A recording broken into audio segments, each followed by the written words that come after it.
Hi hello అండి అందరికీ welcome to my channel అమ్మ కూచి ఆద్య పాప. ఈరోజు మా స్టైల్లో పాస్తా ఎలా తయారు చేస్తారో చూసేద్దాము. ముందుగా పాస్తాని ఆల్రెడీ పక్కన ఒక బౌల్లో ఉడకబెట్టుకొని పక్కన పెట్టుకోండి. ఆల్రెడీ ముందే కోసి పెట్టుకోండి. ఎర్రగడ్డలు, పచ్చిమిర్చి, టమాటా, కొంచెం కరివేపాకు, కొంచెం కొత్తిమీర. తర్వాత స్టవ్ ఆన్ చేసి ఒక ప్యాన్ పెట్టుకొని దాంట్లో కొంచెం ఆయిల్ వేసుకోండి. తర్వాత కొన్ని ఆవాలు, కొంచెం ఎర్రగడ్డలు కొంచెం రెడ్డిష్ కలర్లోకి వచ్చేంత వరకు వేగాలి. తర్వాత కొంచెం కరివేపాకు వేసి బాగా వేగనివ్వండి. ఎర్రగడ్డలు బాగా రెడ్డిష్ కలర్లోకి వస్తేనే టేస్ట్ బాగుంటుంది. మనం కొంచెం సాల్ట్ వేసుకున్నామనుకో ఆనియన్స్ తొందరగా రెడ్డిష్ కలర్లోకి కూడా వస్తాయి.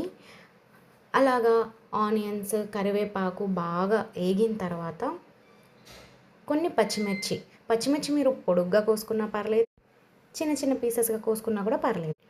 ఈ పచ్చిమిర్చి, ఈ ఎర్రగడ్డ బాగా వేగిన తర్వాత కొంచెం తగినంత ఉప్పు, అలాగే ఉప్పుతో పాటు కొంచెం పసుపు కూడా వేసుకోండి.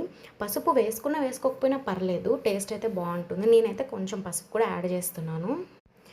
అవి బాగా వేగిన తర్వాత కొంచెం టమాటాలు వేసి బాగా వేగనివ్వండి. టమాటాలు కూడా కొంచెం మెత్తగా అయిపోవాలి, అప్పుడే టేస్ట్ బాగుంటుంది. టమాటా అలాగే ఉందనుకో తినేటప్పుడు కూడా మనకు కొంచెం అనీజీగా అనిపిస్తుంది. బాగా మెత్తగా టమాటా కొంచెం స్మూత్ వచ్చేంతవరకు బాగా వేగనివ్వండి. అవన్నీ బాగా వేగిన తర్వాత మనం ఆల్రెడీ ఉడకబెట్టుకున్న పాస్తాని మిక్స్ చేసేస్తే సరిపోతుంది. మన పాస్తా రెడీ.